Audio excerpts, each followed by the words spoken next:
चलिए आज की क्लास स्टार्ट करते हैं फिर। तो आज हमें जो है डॉपलर इफेक्ट ख़त्म करना है। तो डॉपलर इफेक्ट हम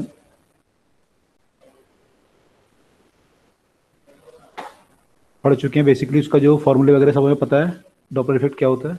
अब हमें इसमें थोड़ा सा एक दो चीज़ें और रह गई हैं, वो करनी है कंप्लीट, और इसका डेरिवेशन देखना है क्या होता है, और फिर हम लोग इसे कंप्लीट करेंगे। तो इसमें एक दो चीज़ें जो देखने वाली हैं वो ये हैं। सर डॉपलर इफेक्ट के बाद भी वेव्स में कुछ रह जाएगा क्या? इस चैप्टर में वेव्स में जो है, यस सर। हाँ थोड़ा सा छोटा मोटा थियोरेटिकल टॉपिक है, वो रह जाएगा बस, छोटा सा ही है वो, 15-20 मिनट का। सर मतलब आज खत्म हो जाएगा ये?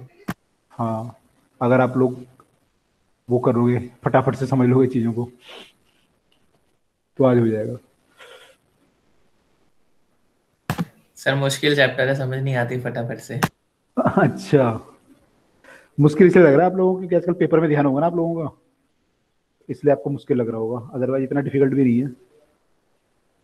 बीच में क्लासें वगैरह आप अगर मिस आपने की है संडे को जैसे, तो अब आपको इसलिए थोड़ा सा लग रहा होगा टफ। मेरे ख्याल से पेपर जिनका नहीं है वो तो समझ पा रहे हैं सारी चीज़ें, वो फ्री माइंड है ना उनका, वो समझ पा रहे हैं कि क्या क्या हो रहा है। हाँ थोड़ा टफ होगा, आप लोगों को थोड़ा टफ भी लग रहा होगा, शुरू में लगा होगा। चलो कोई बात नहीं, लेक्चर देख लेना जो छूटे हैं आपके, तो हो जाएगा सब। चलो आगे देखते हैं फटाफट इसमें जो सर बस वही छूटा है संडे वाला। संडे वाला। संडे को हमने जो पुराना था ना वो सारा कवर कर लिया था उस दिन, जो भी आपके वो थे ना स्टैंडिंग गेम में क्या क्या प्रॉब्लम आ रही थी आपको। तो अगर आप उस दिन न्यूमेरिकल वगैरह करोगे ना उसके, तो आपको क्लियर हो जाएगा कि हमने जो पढ़ा था सारा वो इजीली आपको समझ में आ जाएगा क्या पढ़ा था हमने।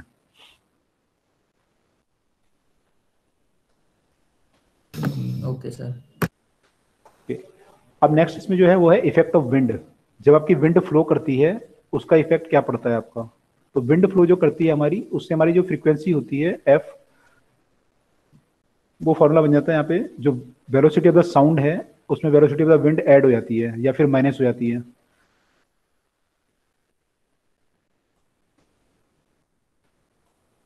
ठीक है, यहाँ पे आपकी क्या होगी, velocity of the wind add या माइनस हो जाएगी डिपेंडिंग ऑन आपकी विंड जो है किधर को फ्लो कर रही है। जो आपका ये फॉर्मूला था V O minus V S वाला, जो हम यूज करते हैं ऑब्जर्वर माइनस सोर्स वाला, तो इसमें आपका बस यहाँ पे वेलोसिटी ऑफ विंड ऐड हो जाएगी। तो प्लस लेंगे हम, अगर जो है wind flow from source to observer,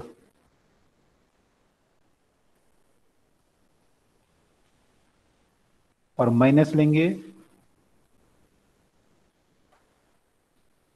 यहाँ पे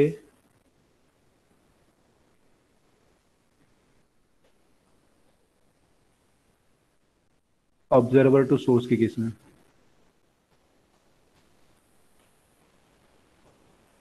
ऑब्जर्वर टू सोर्स के केस में हम लोग अपोजिट लेंगे। ठीक है, तो इस केस में आपका फ्रीक्वेंसी जो है चेंज हो जाएगी because of the flow of the wind. तो ये इफेक्ट भी हमें लेना है। अच्छा सर ये आया कैसे, ये भी पढ़ना है हमें? क्या चीज़ कैसे आई, प्लस वी डब्ल्यू क्यों आया।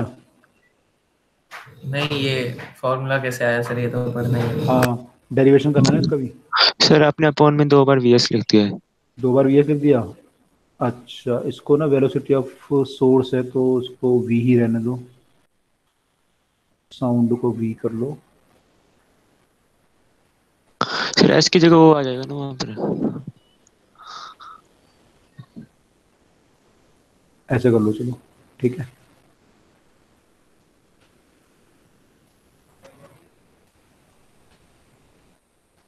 सर क्या क्या है ये एक बार बता भी दीजिए।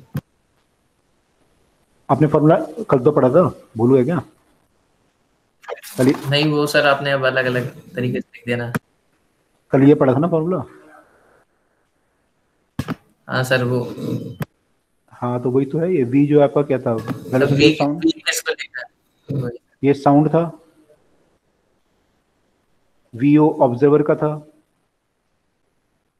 यस सर बाकी तो पता है, बस वी का ही पूछना था। अच्छा,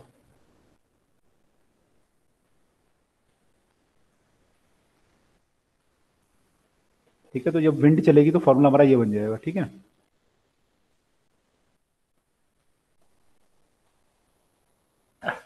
ओके, इसमें एक चीज देखो, अगर मान लो इफ ऑब्जर्वर वीओ और वीएस दोनों जीरो हों तो एफ कितना आएगा आपका? एफ नॉट आएगा।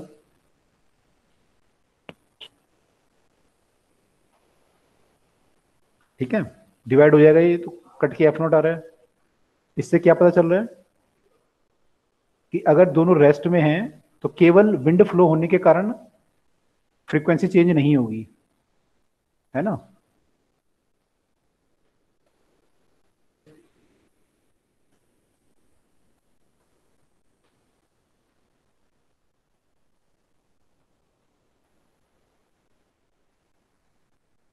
कोई डॉपलर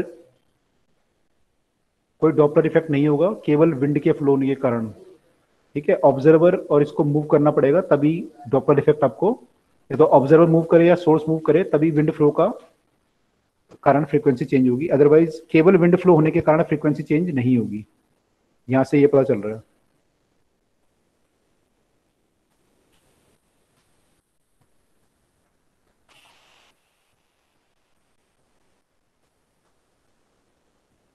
ठीक, आगे चलूं? सर मतलब अभी वेलोसिटी बराबर नहीं थी। हाँ सर ठीक है, समझ आ गया। हाँ, अगर मैं जीरो ले लूंगा ना दोनों को, इसको जीरो कर दूंगा, इसको जीरो कर दूंगा, तो ये डिवाइड हो जाएंगे ना आपस में, तो वन आ जाएगा। Yes sir. ठीक है, ओके। नेक्स्ट जो है आपका, आपकी अगर मान लो एक और चीज है कि अगर साउंड जा रहा है और ये कहीं से टकरा के वापस आ रहा है, दीवार से या फिर मूविंग ऑब्जेक्ट से टकरा के वापस आ रहा है, तो उस केस में एपरेंट फ्रीक्वेंसी क्या होगी? मान लो ये सोर्स आपका मूव कर रहा है और ये साउंड की फ्रीक्वेंसी एफ नॉट है, तो टकरा के जब आएगा तो इसकी फ्रीक्वेंसी जो होगी यहाँ पे वो कितनी होगी ये हमें बतानी है। ठीक है,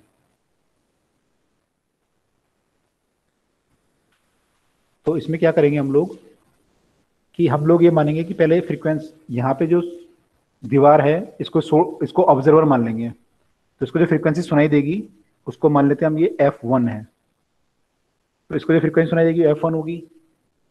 जो फ्रीक्वेंसी को सुनाई देगी उससे ही ये फ्रीक्वेंसी से साउंड को छोड़ेगा, और फिर जो ये ऑब्जर्वर है ये फिर ऑब्जर्वर हो जाएगा, ये सोर्स हो जाएगा। ठीक है, पहले क्या है, ये सोर्स है, ये ऑब्जर्वर है दीवार। अगले केस में दीवार सोर्स हो जाएगी और ये ऑब्जर्वर हो जाएगा, तो इसको जो फ्रीक्वेंसी सुनाई देगी वो F2 सुनाई देगी मान लो, तो हमें F2 निकालना है कि F2 कितना होगा। ठीक है, तो पहले F1 निकालते हैं। मान लो ये भी मूव कर रहा है, जो सुन रहा है ये मान लो इधर को मूव कर रहा है, सपोज इसकी स्पीड है मान लो वी डैश मान लो या V2 मान लो, इसकी स्पीड V1 मान लेते हैं सपोज। तो देखो पहले F1 निकालते हैं, फिर V2 किसकी स्पीड है? जो ये सुन रहा है ये रिफ्लेक्शन के बाद, ओके। इसकी स्पीड V2 है, जो पहले सोर्स था उसकी स्पीड V1 थी। तो सर इस केस में हुआ क्या है सर? इस केस में वेव गई है और ये दीवार से टकरा के और फिर वापस रिफ्लेक्ट होके आई है। इस ऑब्जर्वर ने, जो यहाँ पे ऑब्जर्वर है ये 2, ये सुन रहा है इसे। अब ये आपका सोर्स है और ये ऑब्जर्वर है, लेकिन डायरेक्ट नहीं सुन रहा, टकरा के जो आ रही है वो सुन रहा है। ठीक है, तो यहाँ पे दीवार सोर्स हो यस गई सर। और वो ऑब्जर्वर। देखो अभी पहले फर्स्ट केस देखो पहले, देवेश फर्स्ट केस देखो पहले। जो F1 फ्रीक्वेंसी आएगी जो दीवार पे मान लो मैं खड़ा हूँ रेस्ट में, तो मुझे कितनी फ्रीक्वेंसी सुनाई देगी? क्या लिखूँ यहाँ फॉर्मूला? F0 इंटू क्या लिखूँ? V plus V not upon V minus V S. ठीक है, इसकी वैल्यू कितनी होगी V नॉट की? V नॉट की वैल्यू V1। ये दीवार है ना, ऑब्जर्वर तो दीवार है, हाँ सॉरी सर, हाँ 0। ये होगी तो क्या बन जाएगा formula? F V not minus V S. V minus V1 बन जाएगा। ये F1 आया। ठीक है, ये किसने सुनी? दीवार ने सुनी, जो ये दीवार पे जो खड़ा है उसने सुनी, वो है। ठीक है, अब निकालते हैं F2। तो F2 क्या होगी? अब ये दीवार जो है सोर्स की तरह बिहेव करेगी टकराने के बाद, तो वी राइट F1, फिर फॉर्मूला वही आएगा। अब क्या लिखूं यहाँ पे? यहाँ पे क्या लिखूं?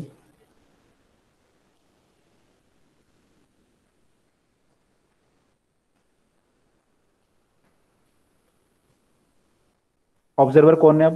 वी नॉट की जगह V2 आ जाएगा हाँ करेक्ट, और VS की जगह 0 आ जाएगा। 0 तो नीचे तो V आएगा, ऊपर क्या लिखूँ? प्लस V2 लिखूँ या माइनस V2 लिखूँ?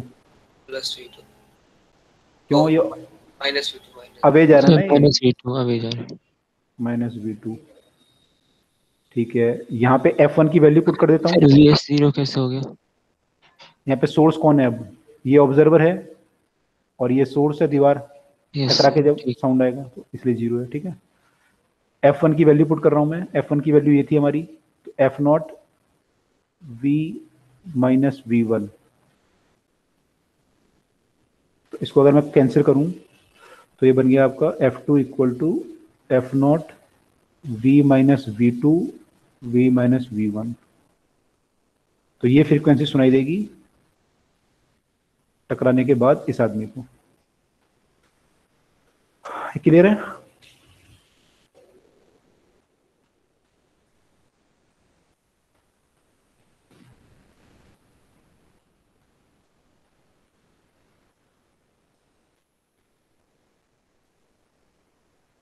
Yes sir. ओके। तो इसमें क्वेश्चन ये भी हो सकता है कि आपकी दीवार ना हो, यहाँ पे कोई मूविंग ऑब्जेक्ट हो, तो हम फिर यहाँ पे इसकी वैल्यू पुट करेंगे VS की। जैसे यहाँ पे सॉरी, यहाँ V0 की वैल्यू पुट करनी पड़ेगी आपको पहले तो, और फिर यहाँ पे आपको VS की वैल्यू पुट करनी पड़ेगी, प्लस सर माइनस V0 और VS दोनों की वैल्यू पुट करनी पड़ेगी।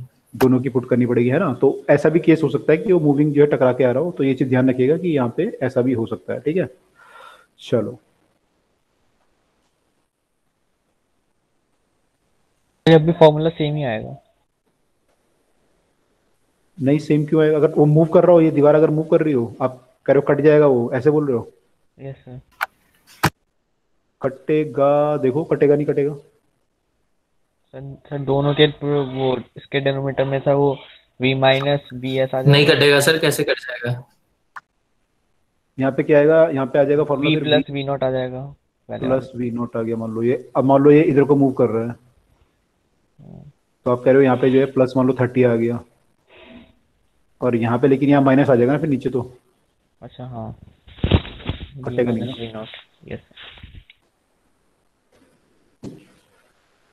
ओके, तो ये आ गया हमारा, ठीक है। चलो अब इसका डेरिवेशन देख लेते हैं। इसका डेरिवेशन कैसे होता है? फॉर्मूला जो आपने ड्राइव किया है, ये जो बेसिक फॉर्मूला आप यूज़ कर रहे हो बार बार, ये कहाँ से ड्राइव हो गया है?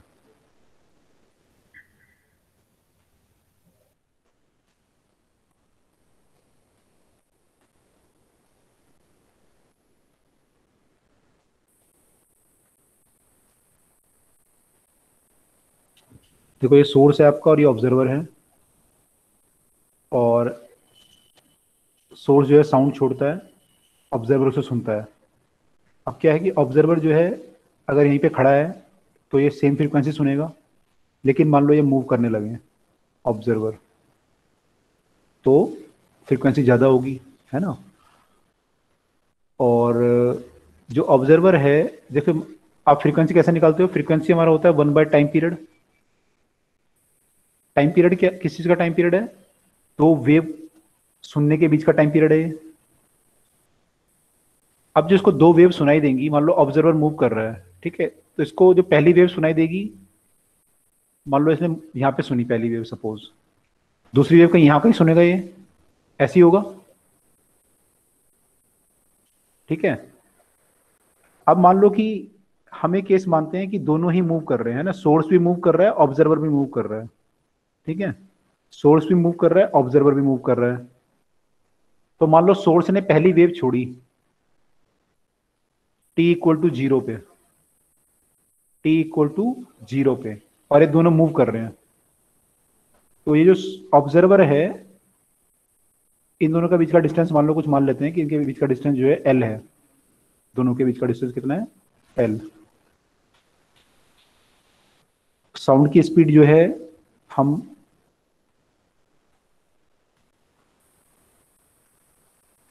वेलोसिटी ऑफ साउंड को v मान लेते हैं,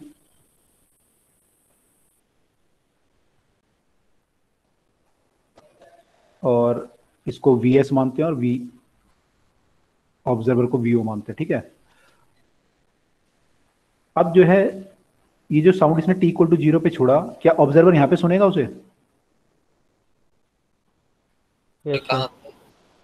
जहाँ से उसने स्टार्ट किया था, टी इक्वल टू 0 पे ऑब्जर्वर यहाँ पे था मान लो, और सोर्स यहाँ पे था, थोड़ा आगे सुनेगा मतलब वो। आगे आके सुनेगा, यस सर। है ना? तो पहला साउंड मान लो उसने यहाँ पे सुना at T equal to T1 पे, उस पर जो साउंड पहुंचा वो कब पहुंचा?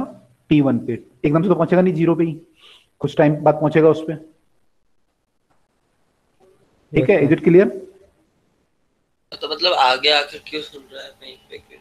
भाई जो उसने सोर्स ने साउंड छोड़ा टी इक्वल टू 0 पे, तो ये इसको यहाँ से आने आने में टाइम लगेगा ना कुछ, यहाँ से यहाँ पहुंचने में। उतनी देर में ऑब्जर्वर यहाँ से यहाँ पहुंच गया उतनी देर में। अच्छा, मतलब ऑब्जर्वर क्यों पहुंच गया? भाई ऑब्जर्वर चल रहा है ना, तो रुका हुआ थोड़ी अपनी जगह पे। सर ये सोर्स भी मूविंग है क्या? अभी सोर्स को भी मूव कराएंगे, हाँ सोर्स को भी मूव करेगा। तो हमने पहला केस लिया अभी, तो पहला उसने साउंड छोड़ा था, यहाँ से छोड़ा था। Okay sir. तो जब पहला साउंड उसने छोड़ा था, उसको थोड़ा टाइम लगेगा यहाँ तक पहुंचने में, उतनी देर में ऑब्जर्वर आपका थोड़ा आगे आ जाएगा। तो मान लो यहाँ आके दोनों मिले, तो यहाँ पे उसने पहला साउंड सुना, ठीक है? इतना Yes, क्लियर है sir. सब? ओके। अगला साउंड जो छोड़ेगा सोर्स, यहाँ पे तो नहीं छोड़ेगा, कहीं आगे आके छोड़ेगा यहाँ पे। तो ये कब छोड़ेगा? T equal to capital T पे बोल सकता हूं मैं, अगर टाइम पीरियड मेरा साउंड का टाइम पीरियड टी है। तो ये टी इक्वल टू टी पे अगला अगला वो छोड़ेगा वेव अपनी। Yes sir. ठीक है, और ये ऑब्जर्वर कहाँ सुनेगा उसे? ये कहीं और आगे आके सुनेगा, यहाँ पे सुनेगा T2 पे। T2 पे। इतनी बात क्लियर हुई सबको अभी तक? Yes sir. Yes sir. Okay. तो हमें क्या निकालना है इसमें? बेसिकली हमें इन दोनों का टाइम पीरियड का गैप निकालना है। इन दोनों के टाइम पीरियड का गैप से क्या आ जाएगा? मेरा दो जो मैं साउंड सुन रहा हूं उनके बीच का टाइम पीरियड आ गया, और उसको अगर मैं रिवर्स कर दूं तो मेरी फ्रीक्वेंसी आ जाएगी। Are you getting? अगर मैं ये निकाल लूं तो मेरी फ्रीक्वेंसी एपरेंट आ जाएगी। Yes sir. ठीक है, तो मेरे को ये निकालना है कि मेरी जो फ्रीक्वेंसी एपरेंट है T2 माइनस T1 वो कितनी है, ये मुझे निकालना है। ठीक है, तो मुझे ये देखना है कि वी एस की टर्म में, वी नॉट की टर्म में, और इन सब के टर्म में ये फ्रीक्वेंसी कितनी है एफ के टर्म सर में। क्या फाइंड करना है सर हमें? एपरेंट फ्रीक्वेंसी, ये तो निकालते हैं हम लोग। हाँ ये जो सर। निकाल ये तो निकालते हैं, यस सर। है ना? तो एफ एपरेंट जो होगी मेरी वो इतनी होगी, दो वेव के बीच में जो टाइम पीरियड का गैप होगा उसका इनवर्स। ठीक है, यस सर। ओके। अब इसको थोड़ा सा न्यूमेरिकली, मैंने आपको मोटा मोटा समझा दिया, न्यूमेरिकली देखो कैसे करेंगे इसको। ओके, T1 निकालना है आपको, T2 वगैरह निकालना है। ठीक है, अब देखो यहाँ पे जो साउंड है, जो सोर्स है आपका वो भी मूव कर रहा है और ऑब्जर्वर भी मूव कर रहा है, दोनों मूव कर रहे हैं। ये जो डिस्टेंस ट्रेवल होगा, ये डिस्टेंस ये कितना होगा? Vs इंटू टी कर सकता हूं मैं से?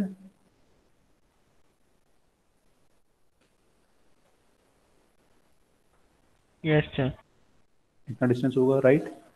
ऐसे ही मैं अगर इस डिस्टेंस को लिखना चाहूं तो V ऑब्जर्वर इंटू T1 लिख सकता हूं, वी नॉट T1। T1, और इसको लिखना चाहूं तो we not T2। V not T2 लिख सकता हूं।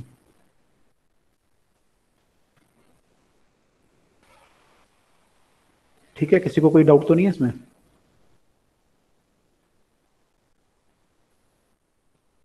कोई डाउट नहीं है सर। कोई डाउट नहीं है, ओके। आज मेरे को ना 12th पास वालों ने बड़ा परेशान किया, कैम्ब्रिज प्रिंसिपल पढ़ा रहा था उनको, ये बड़े छोटी चीज में अटके हुए थे बहुत ज्यादा, तो इसलिए मैं बार बार पूछ रहा हूँ आप लोगों से भी, डाउट है तो बता देना पहले ही। प्रिंसिपल जब मैंने फिर से रिवाइज किया तब काफी सारे डाउट आए थे किसमें? आर्किमिडीज प्रिंसिपल में। अच्छा, तो लेक्चर सुन लेना भी, उसमें लेक्चर डला है ऑनलाइन थोड़ी देर पहले ही। पेपर में आता ही नहीं है। तो पेपर में नहीं टाइम आता। आपके कम आता है ये पेपर में। चलो, तो ये देखो ये होगा यहाँ पे, ठीक है, तो ये डिस्टेंस है हमारा। अच्छा, अब देखो यहाँ पे क्या कर सकते हैं हम लोग कि हमें रिलेशन वगैरह बनाना है, अभी T1 T2 वगैरह निकालना है, तो T1 T2 निकालने की कोशिश करते हैं। देखो T1 टाइम कौन सा टाइम है, जब ये ऑब्जर्वर यहाँ पे पहुंचा और साउंड भी यहाँ पहुंच गया था, ठीक है। साउंड कहाँ से कहाँ पहुंचा था, यहाँ से ए पॉइंट से, मान लो ये पॉइंट ए है और ये ए डैश है, ठीक है। तो साउंड जो है ए से कहाँ पहुंचा, ये मान लो बी है, ये बी डैश है और ये बी डबल डैश है। तो साउंड कहाँ पहुंचा, ए से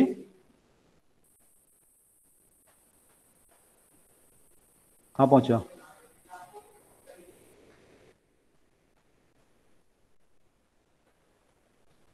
बी पर। From A to B dash, है ना। साउंड यहाँ पहुंचा, हाँ, बी डैश। बी डैश पे पहुंचा। तो we can write that A B dash is equal to velocity of sound into T1, ये लिख सकते हैं फिर हम। सर ये T1 क्यों लिया? क्योंकि T1 टाइम में तो पहुंचा साउंड यहाँ पे भाई, इसने जब सुना तो T इक्वल टू T1 पे सुना ना था साउंड, अच्छा हाँ, यस सर। और 0 पे एमिट हुआ था साउंड। यस सर, हाँ। तो ए बी डैश मेरा जो होगा V T1 के बराबर होना चाहिए। साउंड ने जो है V स्पीड से T1 टाइम में इतना डिस्टेंस ट्रेवल किया, और मुझे ये भी पता है कि मेरा जो बी बी डैश है वो मेरा कितना है, V0 T1, ठीक है। और मुझे ये भी पता है कि मेरा जो ए बी डैश है, कर्सर प्रॉब्लम कर रहा है, प्लस बी बी डैश है, वो जो है किसके बराबर है, एल के बराबर। This implies that V T1 plus V0 T1 equal to L, या फिर T1 यहां से कितना आ गया मेरा, L by V plus V0। Is it clear यहां तक? Yes sir. ठीक है, मेरा T1 आ गया, मुझे निकालना क्या है यहाँ पे, ये निकालना, देखो T2 माइनस T1, तो मैं ये निकालने की कोशिश कर रहा हूँ। अभी मैंने T1 निकाल लिया है, अब मैं T2 निकालने की कोशिश करूंगा।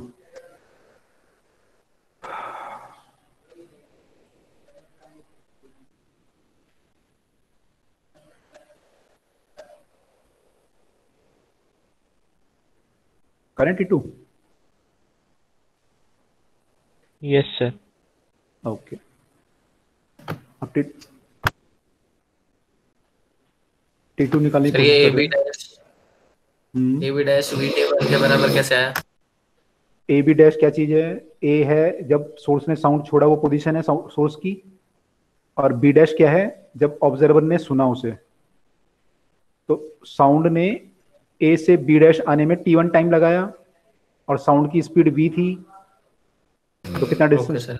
कितना डिस्टेंस ट्रेवल करेगा ना। Yes sir. चलो अब हम ट्राई करते हैं निकालने का T2 को निकालने की कोशिश करते हैं। तो T2 हमारा क्या होगा, T2 जो साउंड है वो कब से कहाँ पहुंचा, वो यहाँ से और यहाँ तक पहुंचा। T2 साउंड, T2 टाइम में साउंड, है ना। Yes sir. ओके, तो इसको भी इक्वेशन बनाने की कोशिश करते हैं, इसकी क्या इक्वेशन बनेगी इसकी, तो देखते हैं।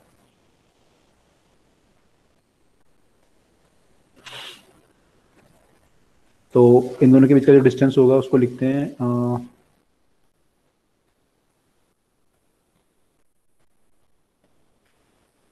Let us try to make the equation. अब देखो यहाँ पे जो साउंड आपका पहुंचा है, ये आपको डिस्टेंस पता है, और आपको ये डिस्टेंस भी पता है T2 के टर्म में, और ये डिस्टेंस कितना हो जाएगा मेरा,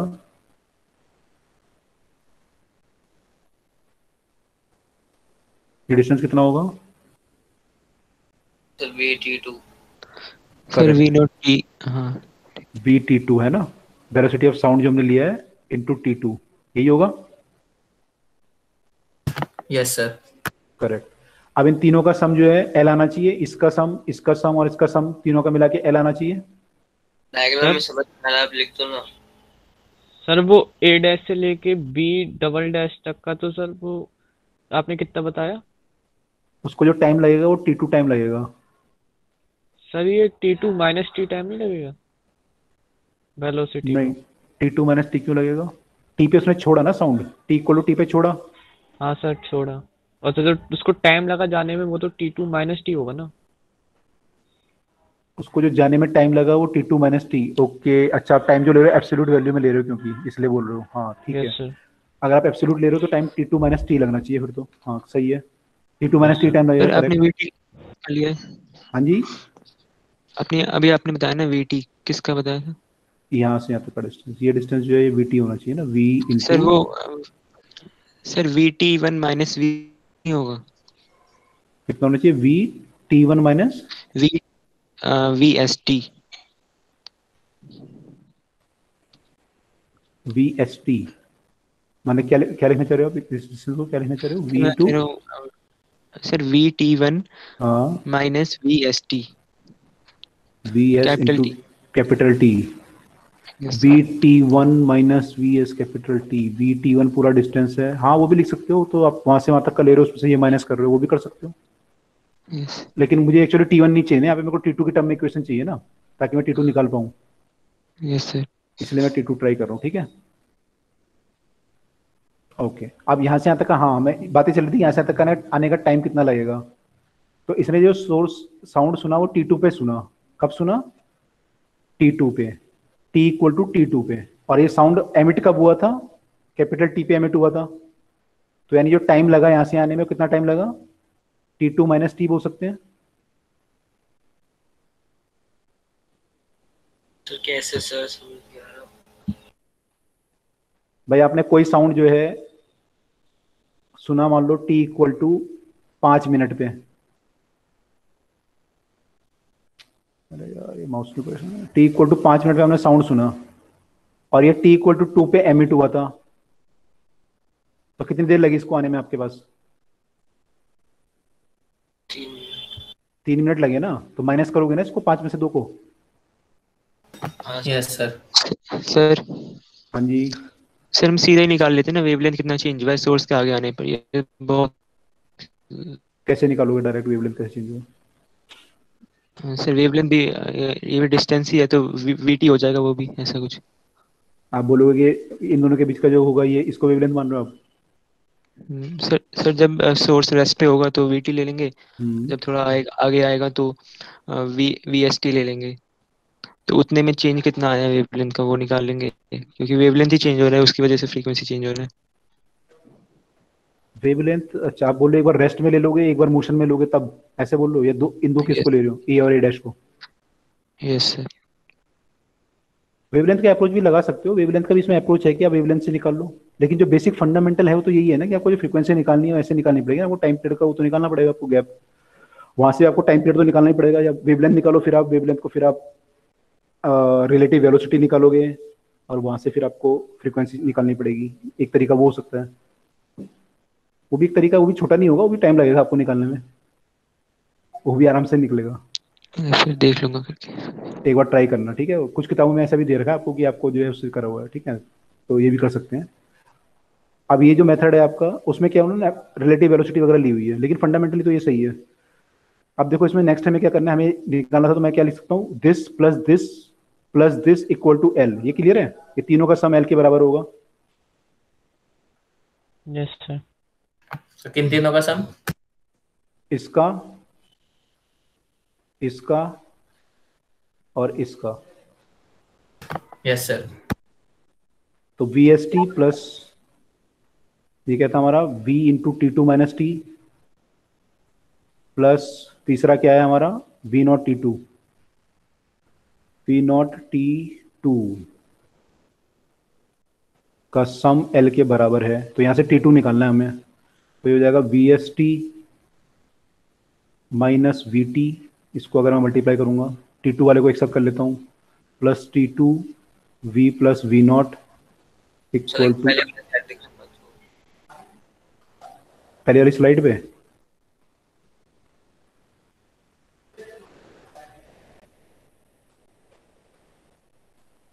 ये बी से बी डबल डैश में आने तक वी नॉट टी टाइम कैसे लगेगा, वो तो बी डैश से बी डबल डैश पे आने में लगेगा ना। हाँ तो वही तो लिया है, बी से बी डबल डैश तो लिया है V2, यहाँ से यहाँ तक का टाइम ही तो है ये। बी डैश से बी डबल डैश नहीं होगा, वी नॉट T2। नहीं T2 टाइम क्या कौन सा टाइम है? T2 जो टाइम लिख, यहाँ पे हम जो टाइम लिख रहे हैं T, वो क्या है? वो टाइम गैप नहीं है, वो टाइम है, एब्सोल्यूट टाइम जो होता है घड़ी पे जो आप टाइम देखते हो। यहाँ पे जो टाइम आप लिख रहे हो ना, यहाँ से आने, यहाँ आने में जो टाइम लगेगा वो तो अलग लगेगा। ये मैं लिख रहा हूँ कि किस टाइम पे वो इवेंट हो रहा है, हम इवेंट को नोट कर रहे हैं कि इवेंट किस किस टाइम पे हो रहे हैं ये इवेंट, तो हम एब्सोल्यूट टाइम देख रहे हैं घड़ी पे। तो t इक्वल टू 0 पे मैं यहाँ पे था और t इक्वल टू T2 पे मैं यहाँ पे हूँ। तो मतलब 1 मिनट 2 मिनट ऐसे? हाँ 1 मिनट 2 मिनट 1 घंटा 1.5 घंटा। तो ये एब्सोल्यूट टाइम गैप नहीं आ रहा, गैप तो निकालने के लिए आपको माइनस करने पड़ेंगे टाइम, ये दोनों। मान लो यहाँ से तक आप टाइम निकालना चाहते हो, तो ये इवेंट जो है T1 पे हुआ है और ये इवेंट T2 पे हुआ है, तो इनका जो बीच में टाइम का गैप है वो T2 माइनस T1 है। समझ रहे हो देवेश? मैं सोच रहा था कि वो पहले बी डैश पे आ चुका तो वापस बी पे क्यों जाएगा। नहीं जाएगा नहीं, लेकिन मुझे ये इक्वेशन एक्चुअली T2 की टर्म में चाहिए थी ना। मैं अगर ये गैप निकालता तो मेरा फिर तो ये उसकी टर्म में आ जाता, T1 की टर्म में, T2 माइनस T1 की टर्म में। तो मैं इसलिए डायरेक्ट यहाँ से निकाल लिया। एब्सोल्यूट वैल्यू ठीक है, एब्सोल्यूट वैल्यू है ये सारी। तो हमारा कुल मिला के ये आ गया अब तक यहाँ पे, है ना। अब देखो यहाँ पे हमें क्या चाहिए था, T2 चाहिए था, तो T2 मेरा कितना हो जाएगा यहाँ पे, L माइनस VS, इसको मैं इधर ले आता हूँ, VS माइनस V को कॉमन ले लेते हैं इंटू T, ये चीज जो है इस तरफ को चली गई, तो L minus VS into V into T हो गया, T2 divided by V plus V not, ये T2 आ गया। ठीक है,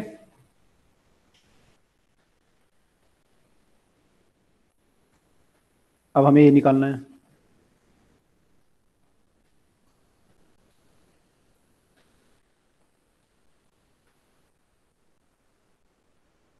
T2 माइनस T1, T1 कितना आया था मेरा, L by V plus V not.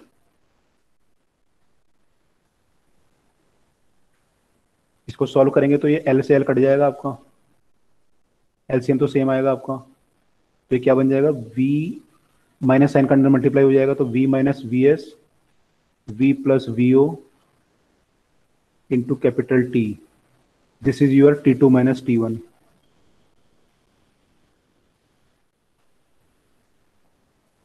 इतना क्लियर?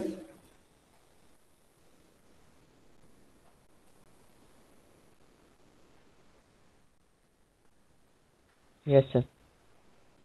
इसको रिवर्स कर दो तो ये आ जाएगा,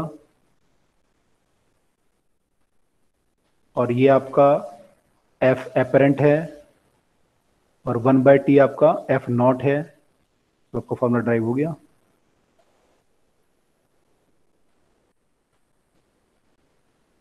ठीक है,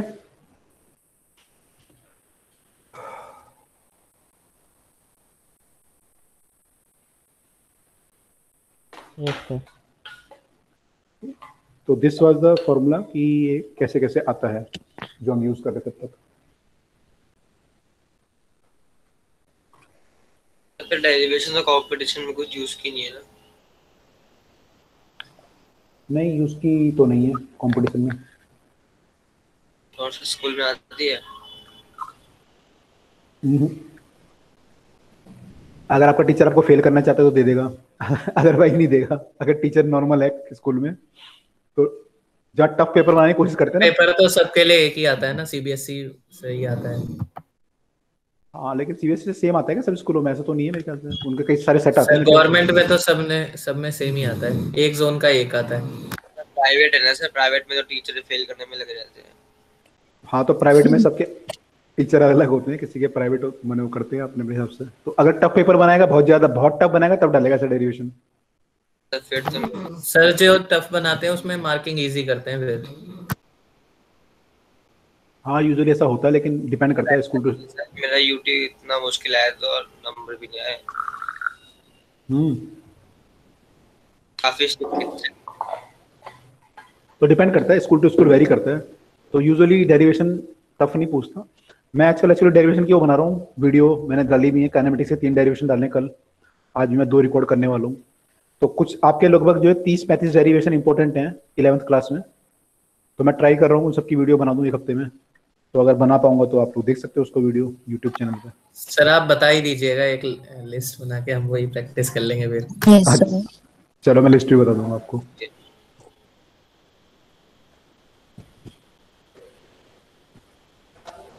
चलो आगे चल रहे हैं। तो ये हमारा डॉपलर इफेक्ट था, तो मैं आपको सब बता चुका हूँ कि क्या चीज नोट डाउन कर रहा था 2 मिनट। अच्छा नोट डाउन कर रहे हो, ओके। तो डॉपलर इफेक्ट हमने पढ़ लिया कि जो टकरा के आती है तो क्या होता है और ये सब क्या होता है। तो कुछ क्वेश्चन और कर लेते हैं 2-3, तो फिर हम जो है थ्योरेटिकल जो पार्ट है उसको देख लेंगे इस चैप्टर में क्या बाकी है। बाकी हम कर चुके हैं सब कुछ।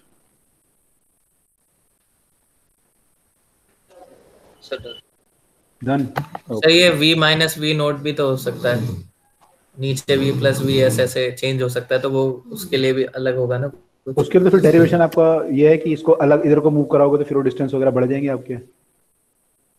ये इसको मूव कराओगे इधर को, सर उतना ऐड और सब्ट्रैक्ट और होता जाएगा फिर। उतना एड और सब्ट्रैक्ट और होता जाएगा, तो फॉर्मूला चेंज होता जाएगा आपको फिर। सर वो तो हमसे नहीं पूछेगा ना किसी भी सिचुएशन में कोई? किताब में जो डेरिवेशन दे रखे हैं वो सब केस के लिए दे रखे हैं कि अगर रेस्ट पे है सोर्स वो तो इजी हो जाएगा, या ऑब्जर्वर रेस्ट पे है तो वो भी इजी हो जाएगा आपके लिए। आप दोनों मूव कर रहे हैं, टूवर्ड का आपने कर लिया है, अब एक बार देख लो बस एक बार करके, बाकी रेस्ट वाले तो आप कर ही लोगे खुद ही, है ना। रेस्ट होगा तो बहुत इजी हो जाएगा तो क्वेश्चन, एक भी अगर रेस्ट पे होगा तो बहुत इजी हो जाएगा, तो कर लेना एक बार। वैसे नहीं पूछेंगे यार स्कूल में वाले में प्रॉब्लम है बस। हाँ अगर दोनों मूव कर रहे हैं तो प्रॉब्लम है, क्योंकि वो साउंड कहीं और छोड़ रहा है, ऑब्जर्वर कहीं और सुन रहा है जाके उसे, इसलिए प्रॉब्लम आ रही है वहाँ पे। ठीक है सर ये 12th में भी इतनी सारी डेरिवेशंस है? 12th में भी हाँ डेरिवेशन, 12th में भी वहाँ पे अलग टाइप की डेरिवेशन है, वहाँ पे इजी है लेकिन रिलेटिवली। Okay sir. ओके चलो क्वेश्चन कर लें।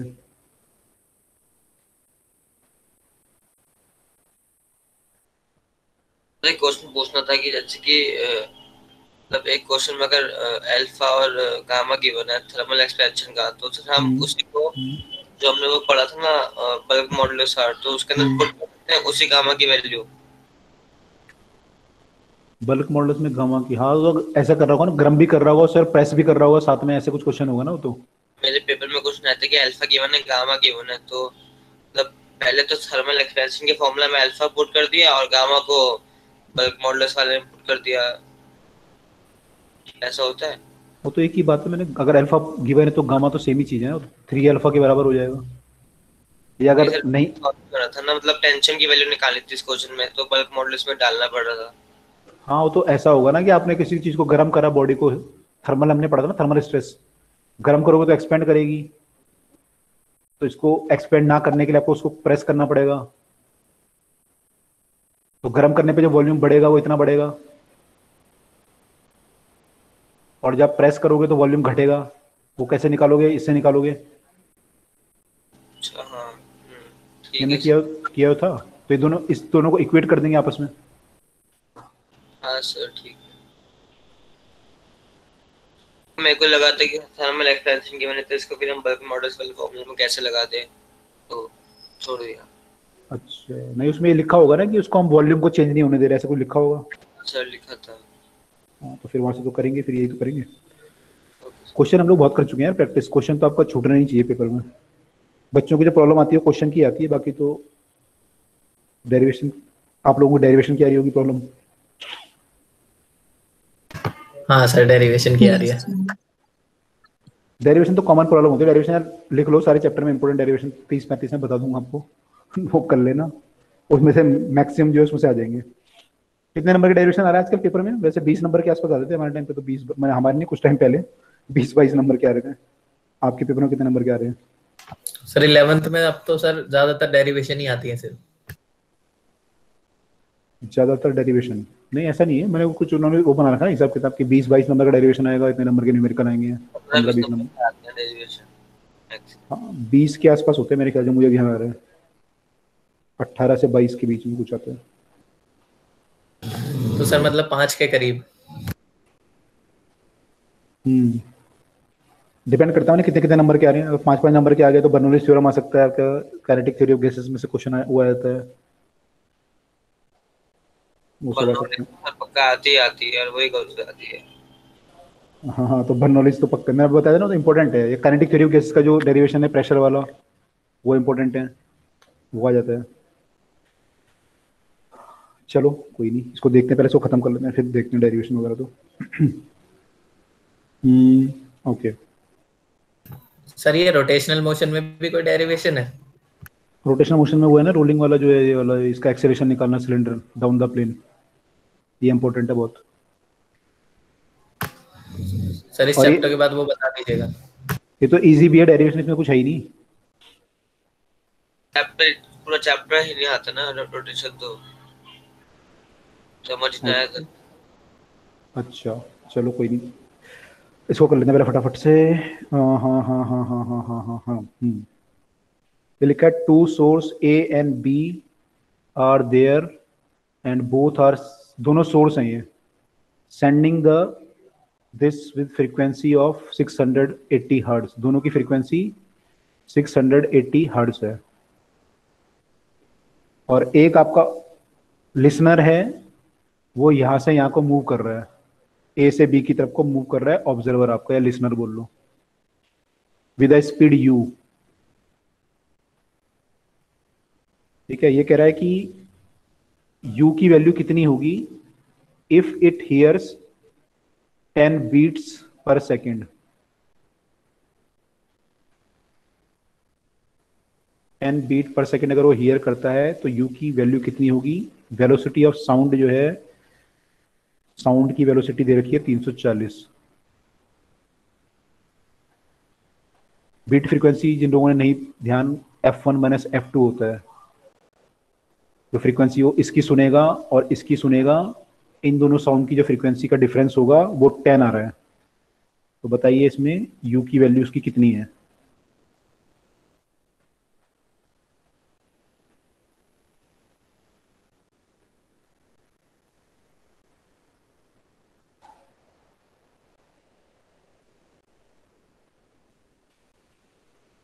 करो आप लोग 1 मिनट, हाँ एक।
हाँ जी, आया आंसर। सर मेरा कनेक्शन चला गया था, एक बार फिर से क्वेश्चन बता देना। क्वेश्चन ये है कि दो आपके सोर्स हैं ए और बी, दोनों साउंड एमिट कर रहे हैं विद फ्रीक्वेंसी 680 हर्ट्ज, एक ऑब्जर्वर है जो कि ए से बी की तरफ को मूव कर रहा है सर 2.5। और इसकी स्पीड जो है वो u है। तो ये जो मूव कर रहा है इसको 10 बीट पर सेकंड सुनाई देती हैं। तो इसकी जो स्पीड u है ये कितनी है ये आपको बताना है। और वेलोसिटी ऑफ दोनों साउंड 680 है। हाँ दोनों 680 है। वेलोसिटी ऑफ साउंड 340 है। कितना है 2.5। एक मिनट को चेक करूँ मैं जरा 2.5 है इसमें।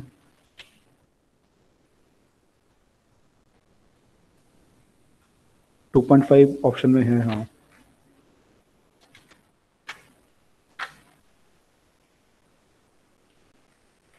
इसका आंसर है 15 का बी मतलब 2.5 करेक्ट सही है 2.5 है।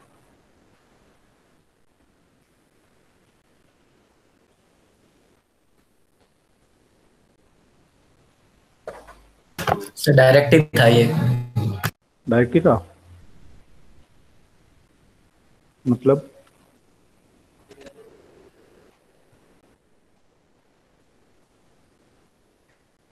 यस सर, ज्यादा मतलब कैलकुलेशन थी बस। मतलब कैलकुलेशन बेस्ड भी नहीं है, कुछ नहीं कह सकते सर, ये आसान क्वेश्चन है। अच्छा चलो बाकी लोग बताओ फिर।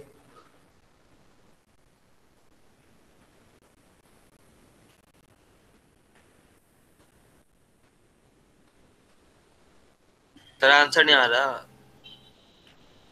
फ्रीक्वेंसी निकाली दोनों।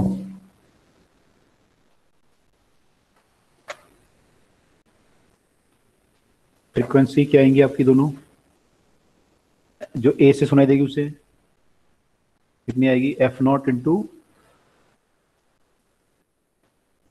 आपका v प्लस वी ओ। तो v यानी 340 प्लस वी ओ। ऑब्जर्वर आपका दूर जा रहा है तो यहाँ माइनस वी ओ आ जाएगा और अपॉन में क्या आएगा सोर्स आपका रेस्ट में है यहाँ तो कुछ आएगा नहीं। ये एफ ए है ऐसी एफ बी निकालोगे तो कितना आएगा 680 340 प्लस हो जाएगा यहाँ पे। इन दोनों का डिफरेंस आपका 10 आना चाहिए।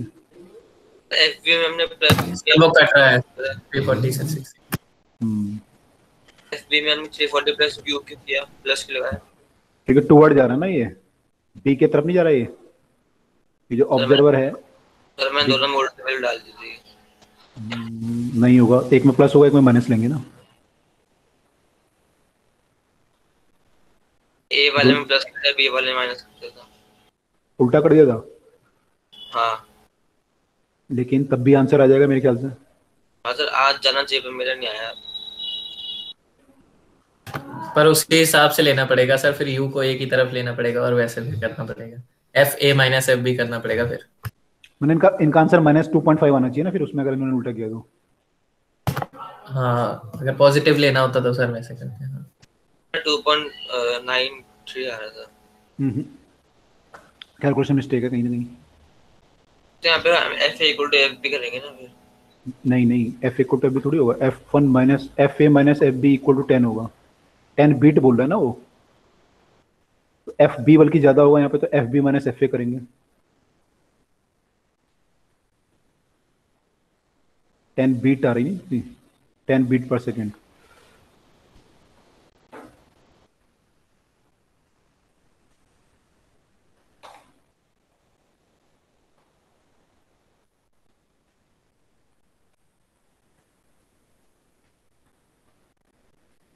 डन हो गया सबका।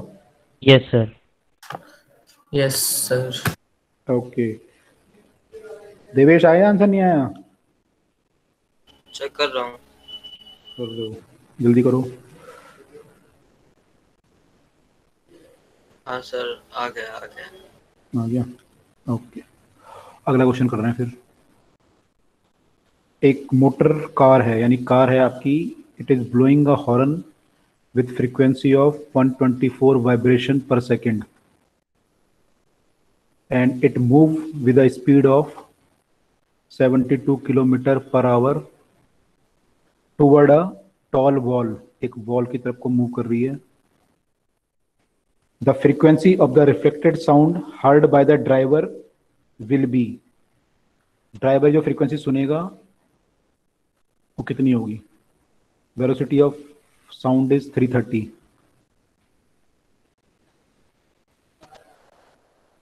वाइब्रेशन पर सेकंड को हर्ट्ज में कन्वर्ट कैसे करेंगे? ऐसे ही रहने दें। एक ही बात हो तो वाइब्रेशन पर सेकंड माने तो हर्ट्ज होता है। अच्छा हाँ ठीक है।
पर जिस वेलोसिटी के साथ ड्राइवर के पास वापस आ रही है वो तकरीबन ही नहीं है।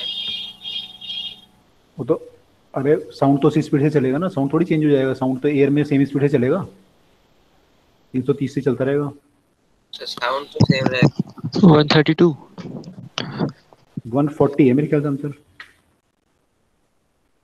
132 भी है ऑप्शन में वैसे तो, मैं दोबारा चेक कर लेता हूँ एक बार। 27 का आंसर क्या दिया हुआ है? इसका आंसर दिया हुआ है सी, मैंने 140। सर 140। 140 आ रहा है? 140 ही आएगा सर। ओके, चेक कर लो बाकी लोग भी गलत क्यों आ रहे हैं।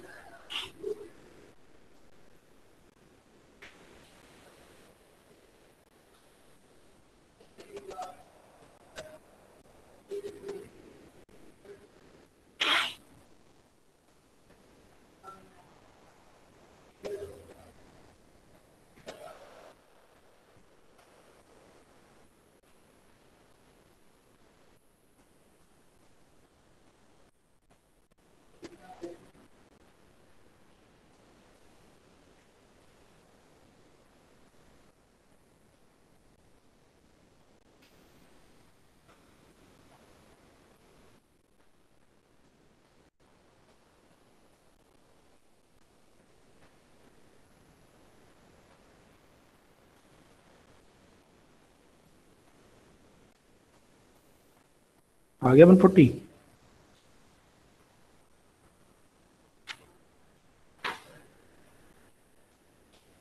सर यहाँ पर जो ऊपर लेंगे न्यूमरेटर में v प्लस वी नोट लेंगे ना। हाँ तो वही वाला केस हो गया, अभी ड्राइव किया था हमने F1 यस और sir, F2। Yes. F1 F2 वाला वही तो केस है ये। तो वैसे डेरिवेशन होगा सेम जैसे हमने किया था।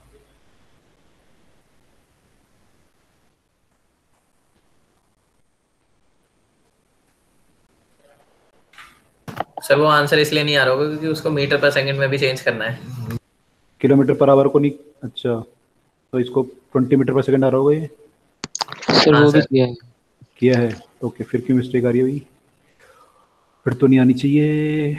F0 क्या लिखोगे से, F0 into V plus V observer, observer rest में आपका तो v आ जाएगा, v minus V S, S आपका टूवर्ड आ रहा है तो टूवर्ड ही लोगे। स्पीड कितनी है इसकी 20। फिर यहाँ पे F2 लिखोगे F1 into V plus V observer, इस बार ऑब्जर्वर टूवर्ड आ रहा है तो plus 20 divided by V minus V source rest पे है, तो ये आपका हो जाएगा। तो ये था ना कि F2 इक्वल्स टू F0 वो v minus v2 upon v minus v1। क्या क्या क्या बोल रहे हो सर जो भी डिराइव किया था कुछ टाइम पहले सर, F2 हाँ equals to F0 v minus v2 upon v minus v1। दोनों माइनस थे उसमें। हाँ यहाँ से जो ड्राइव हुआ था ये खाना एकदम नीचे में। ओके, हमारा क्या रहा है, माइनस आएगा यहाँ पे। हाँ, v प्लस वी बराबर,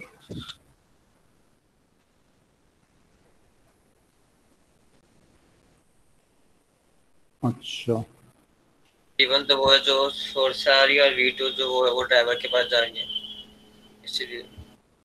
सर ये दोनों माइनस में आएंगे इसमें? नहीं, यहाँ पे एक्चुअली यहाँ पे क्या होता है, v2 जो है अवे जा रहा था ना, ये यहाँ पे ये तो ना लिसनर यहाँ पे डिफरेंट था ना, यहाँ पे लिसनर तो ये था v2 वाला, और ये सोर्स था आपका v1 वाला, लेकिन यहाँ पे तो दोनों सेम है ना। इसके इसमें जो क्वेश्चन दिया हुआ है आपको, इसमें तो ड्राइवर ही साउंड छोड़ रहा है, वो v1 से इधर को आ रहा है, और जो लिसनर है वो भी यही है। Yes sir. इस क्वेश्चन में डेरिवेशन आपको स्टार्टिंग से सोचना पड़ेगा ना, ये तो डेरिवेशन आपका ये बनेगा। सर उस जगह पे वो ठीक था ना, माइनस माइनस? उस जगह पे ठीक था वो, उस जगह पे तो आपने अवे लिया था, इसलिए ठीक था वो, ठीक है। Yes sir. तो ये हमें सोचना पड़ेगा ना कि कंडीशन क्या दी हुई है, इसलिए मैंने आपको डेरिवेशन करके दिखाया। तो यहाँ पे कंडीशन ये बनेगी हमारी, तो इससे क्या आएगा, इससे ही आ रहा है आपका आंसर। Yes sir. 330 नहीं है, सॉरी, ये कितना है, 124। तो इस वाले केस में जो वो कार है और जो वॉल है वो तो दोनों रेस्ट पे है ना? नहीं, कार तो मूव कर रही है, कार थोड़ी रेस्ट पे है। हाँ, वो कार मूव कर रही है। कार तो मूव कर रही है ना।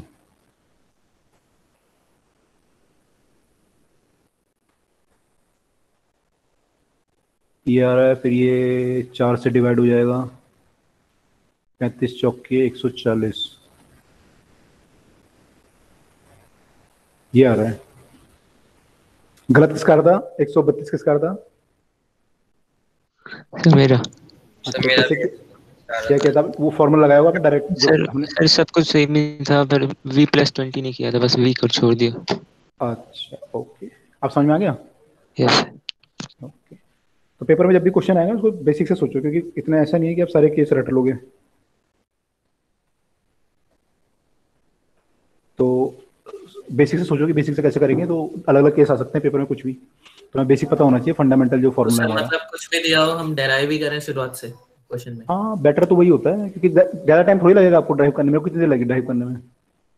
5-7 सेकंड लगे होंगे। यस सर, वो समझाते हुए किया आपने तो इतना लग गया। अब मेरे को इतना लगा, आप तो खुद करोगे तो आपको और भी कम लगेगा, क्योंकि आप इतने फॉर्मूले याद करोगे ना, पेपर में याद नहीं रहने वाले फाइनली आपको, याद सारे फॉर्मूले। अभी 11th में इतने फॉर्मूले, फिर 12th में आ जाएंगे फॉर्मूले आपके। पेपर में आपके दिमाग में ये चलता रहेगा कि फॉर्मूला कौन सा किसका था, वही रटने में लगे रहोगे आप। कोटा फैक्ट्री देखा आपने नाटक? Yes sir. तो उसमें वो लड़की रटती रहती है, इन्होंने केमिस्ट्री के कहते हैं मेरे रटने का टाइम हो गया खाना खाने के बाद। हाँ सर। तो वैसे ही हो जाएगा आपका फिजिक्स में भी हाल। तो ऐसा नहीं करना, ठीक है। तो बेस फॉर्मूला केवल कुछ कुछ हमें याद रखना है जो मेन मेन है बस। ये तो फॉर्मूले के चक्कर में मर जाओगे सब लोग, यही होता है वहाँ पे पेपर में, बच्चे जो है फॉर्मूले के चक्कर में मर जाते हैं, ठीक है। तो फॉर्मूले ज्यादा याद नहीं करने हमें। तो जब स्टार्टिंग में हमने निकालता फंडामेंटल वाला, वही वाला याद रखना है ना? हाँ, जो हमें बेसिक वाला याद रखना है, b+b0 v-vs। सर फिर हाँ ठीक है। सर उसी से आ रहे हैं सारे वैसे भी। वो भी उससे रहे सॉल्व, बिल्कुल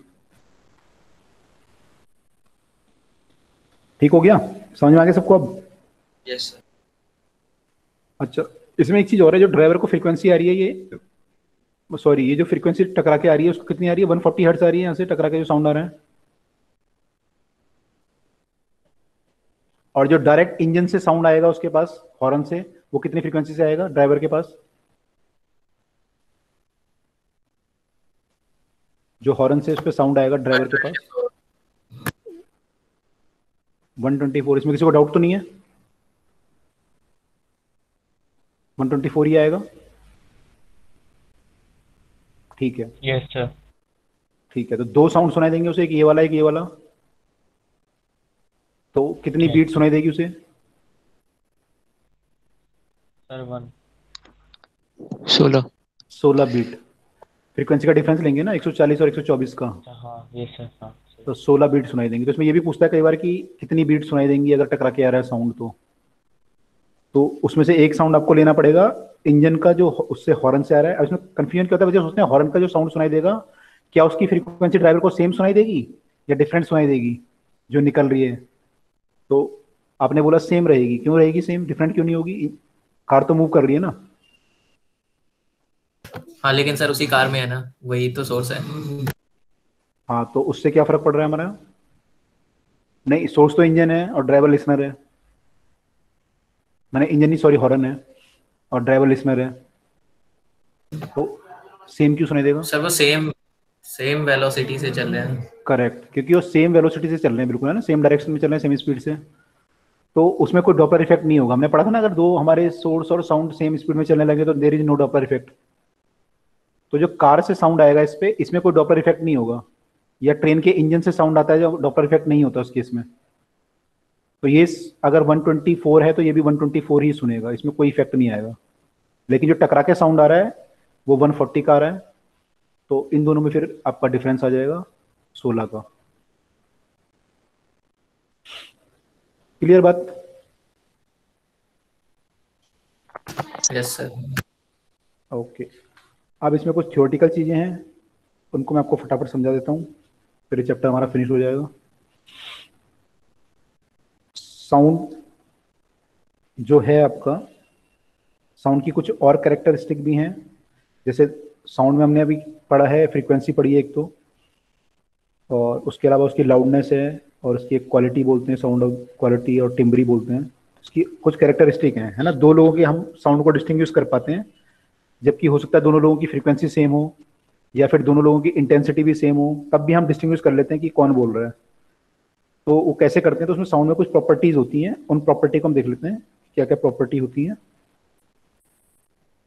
तो साउंड की जो प्रॉपर्टी है, कैरेक्टरिस्टिक है साउंड की। सर ये ट्यूनिंग फोक वगैरह नहीं पढ़ना सर हमें? पढ़ा तो दिया। अच्छा सर, वो मैंने ली नहीं होगी क्लास। क्या पढ़ना है बताओ। सर वो संडे को पढ़ाया था आपने? हाँ, संडे को क्वेश्चन कराए थे ना ट्यूनिंग फॉर्क के, मैंने पहले भी कराया होगा वो थोड़ा बहुत तो।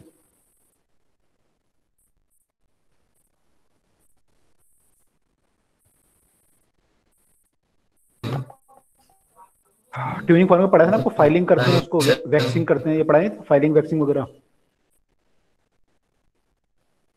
Yes sir. पढ़ा दिया ना, फाइलिंग करते हैं तो फ्रीक्वेंसी बढ़ जाती है आपकी, यस सर। और वैक्सिंग अगर भारी कर देते हैं उसे तो फ्रीक्वेंसी घट जाती है आपकी, है ना। तो उसमें फिर हम दो सोर्स के बीच में अगर वो करें वाइब्रेशन, तो बीट बनेगी, तो उसकी फ्रीक्वेंसी कितनी होगी, इसकी कितनी होगी, तो कितनी बीट बनेगी वो सब निकाल सकते हैं। या एक वायर और ट्यूनिंग फॉर्क के बीच में, या फिर अभी जो आपने डॉपलर इफेक्ट वगैरह पढ़ा है उसमें कर सकते हो आप। तो वो सब क्वेश्चन बन सकते हैं यहाँ से। तो ये हम ऑलरेडी देख कर चुके हैं, तो संडे को लेक्चर एक बार देख लेना, संडे का समझ में आ जाएगा पूरा, है ना। इजी है, कोई टफ नहीं है। Okay sir. ओके, चलिए, तो अब है हमारा लाउडनेस। एक प्रॉपर्टी है साउंड की, कैरेक्टरिस्टिक। सबसे पहले लाउडनेस मतलब कितना तेज साउंड आ रहा है, उसको बोलते हैं लाउडनेस।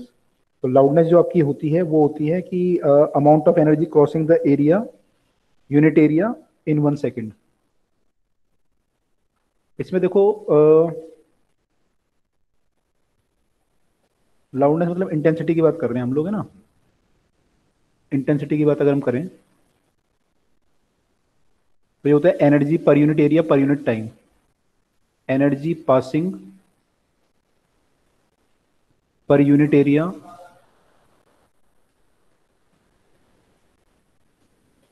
पर यूनिट टाइम, पर यूनिट टाइम। या फिर हम क्या लिख सकते हैं, पावर पर यूनिट, क्या लिख सकता हूँ, power per unit, time no, area. Per unit area, sorry. Area, क्योंकि टाइम तो ऑलरेडी चला गया ना वहाँ। Yes sir. तो इसको हम पावर पर यूनिट एरिया भी लिख सकते हैं। तो ये हमारी जो है इंटेंसिटी, मतलब कोई तेज बोल रहा है या धीरे बोल रहा है, उससे पता चलता है हमारा कि इंटेंसिटी क्या है, ठीक है। तो इसका जो स्केल होता है इंटेंसिटी नापने का, लाउडनेस एक्चुअली जो होती है, लाउडनेस को हम किसमें नापते हैं, यूनिट क्या है इसकी, ये सुना है आपने? नहीं सुना? हाँ सर सुना है। Yes decibel. Decibel. Decibel, Diwali में कहते हैं ना पटाखे इतने डेसिबल से ज्यादा नहीं होने चाहिए। Yes sir. हाँ सर। तो डेसिबल इसकी यूनिट होती है। डेसिबल ये कैसे निकालते हैं आप? जो डेसिबल होता है ये होता क्या एक्चुअली, तो ये एक ना रेफरेंस हम ना इंटेंसिटी को लेते हैं, जैसे आपका जो रेफरेंस है वो क्या है आपका L इक्वल टू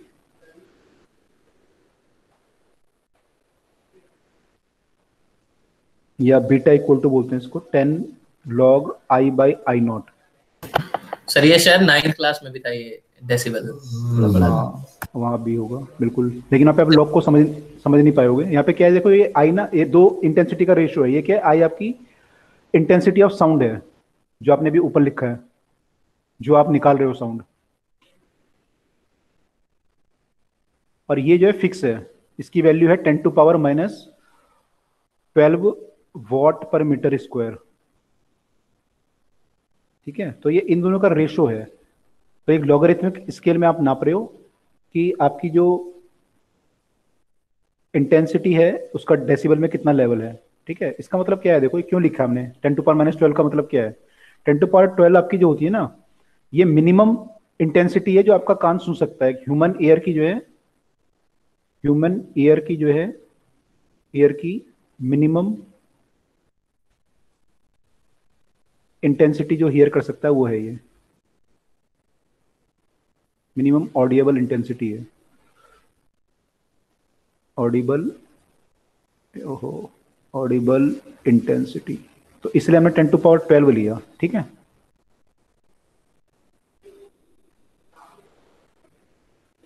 अब मान लो आपने जो साउंड निकाला आई, उसकी वैल्यू है मान लो 10 टू पावर माइनस 11, तो इसकी लाउडनेस कितनी आएगी,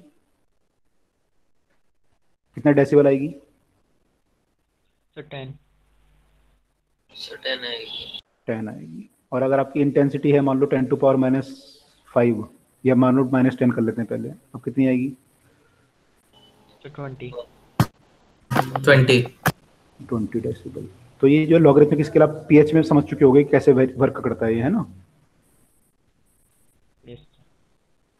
ठीक है, और अगर हम 10 टू पावर माइनस 12 लेंगे तो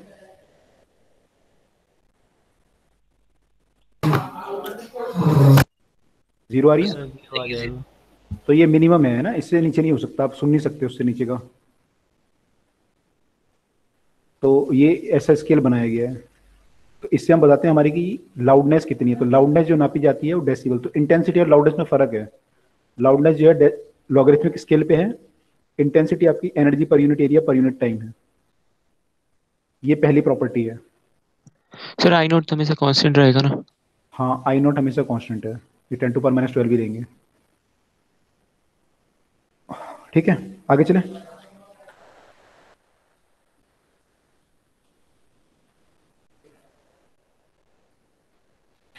सेकेंड प्रॉपर्टी है पिच। पिच मतलब फ्रीक्वेंसी एक तरह का।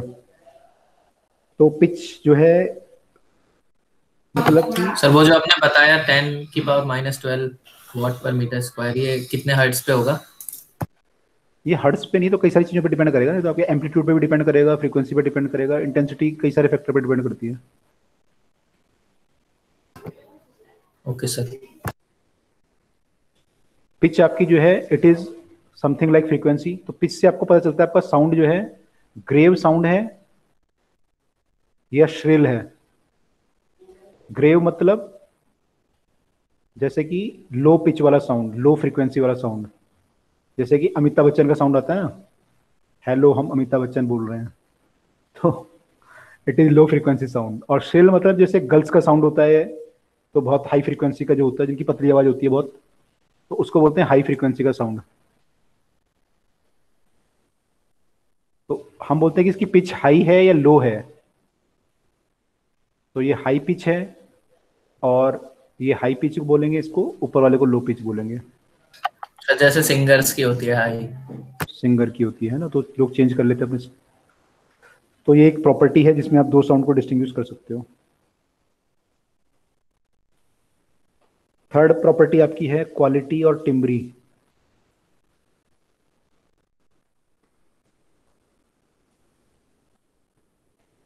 क्वालिटी और टिम्ब्री, इसमें क्या होता है कि आपके दो साउंड है, दोनों की पिच भी सेम है, सब कुछ सेम है, लेकिन इनकी quality of the sound difference. जैसे मान लो आपका म्यूजिक है, म्यूजिक की जो वेव फ्रंट या ये होगा वो ऐसे होगा, और जो आपका शोर होगा उसका मान लो ऐसे होगा ग्राफ आपका,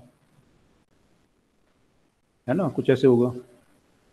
तो इसकी जो क्वालिटी है दोनों की है ये डिफरेंट है। वी विल से कि इन दोनों की क्वालिटी क्या है, अलग है इनकी। तो it depends on the number of overtone present, it depends on the number of. अब ये जो दूसरा वाला जो आपने बनाया है ये अलग अलग पार्टिकल्स के लिए है, एक ही पार्टिकल का है? एक ही जगह पे नॉइज है और ये एक ही जगह पे म्यूजिक है। पार्टिकल मतलब आप वहाँ पे खड़े हो, आपके कान को जो सुनाई दे रहा है ना, तो एक ही जगह पे है। सर नॉइज का Yes, अलग sir. बन के क्यों है? भाई नॉइज में क्योंकि कई सारे वो होते हैं आपके कई सारी फ्रीक्वेंसी मिक्स होती हैं और आपस में कोई रिलेशन नहीं होता उनका फ्रीक्वेंसी का।